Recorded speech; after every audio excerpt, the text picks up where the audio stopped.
प्राचीन हिंदू ग्रंथों में कई ऐसे शस्त्रों का वर्णन है जिन्हें देवताओं और महान योद्धाओं ने युद्ध में प्रयोग किया।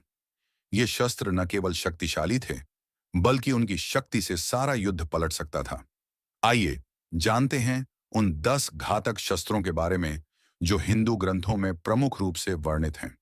पाशुपत अस्त्र भगवान शिव द्वारा दिया गया एक घातक अस्त्र था। यह अस्त्र अत्यधिक विनाशक था और इसे केवल भगवान शिव या उनके भक्तों द्वारा ही चलाया जा सकता था। अर्जुन ने इसे महाभारत युद्ध में इस्तेमाल किया था। ब्रह्मास्त्र सबसे शक्तिशाली शस्त्रों में से एक माना जाता था। इसे भगवान ब्रह्मा द्वारा रचित अस्त्र कहा जाता था। प्रभाव इतना भयंकर था कि इससे पृथ्वी तक जल सकती थी। अर्जुन ने इसका उपयोग कर्ण के खिलाफ किया था। नागपाश यह अस्त्र नागों की शक्ति से जुड़ा हुआ था और इसके प्रहार से दुश्मन पूरी तरह से बेहोश हो जाता था। इसे मुख्य रूप से भगवान श्री कृष्ण ने कंस के खिलाफ इस्तेमाल किया था। विष्णु चक्र यह अस्त्र भगवान विष्णु का प्रतीक था और यह किसी भी रक्षात्मक बल को भेज सकता था। इसका उपयोग भगवान श्री कृष्ण ने महाभारत युद्ध में दुशासन को हराने के लिए किया था। सुदर्शन चक्र भगवान विष्णु का परम अस्त्र था। यह अत्यधिक तेज और चपल था, जिससे कोई भी शत्रु बच नहीं सकता था। भगवान श्री कृष्ण ने इसे महाभारत युद्ध में शिशुपाल को मारा था।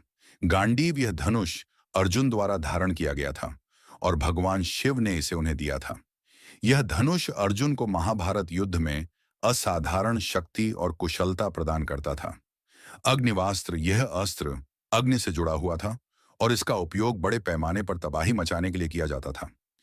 इसे सबसे पहले भगवान शिव ने राक्षसों के विनाश के लिए चलाया था। महोबद्ध अस्त्र यह अस्त्र महाक्रूर शक्ति से संपन्न था और इसका प्रभाव सिर्फ युद्ध में ही नहीं, बल्कि भूत प्रेतों और दुष्टों के खिलाफ भी था। ब्रह्मशीर अस्त्र यह अस्त्र भगवान ब्रह्मा द्वारा दिया गया था और इसे ब्राह्मणों द्वारा विशेष रूप से उपयोग किया जाता था। इसके प्रहार से पूरी सेना खत्म हो सकती थी।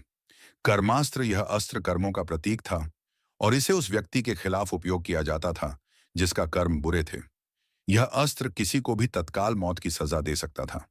इन शस्त्रों की शक्ति को देखकर यह साफ होता है कि हिंदू ग्रंथों में वर्णित ये अस्त्र न केवल युद्ध के मैदान में, बल्कि जीवन के विभिन्न पहलुओं में भी एक गहरी प्रतीकात्मकता रखते हैं।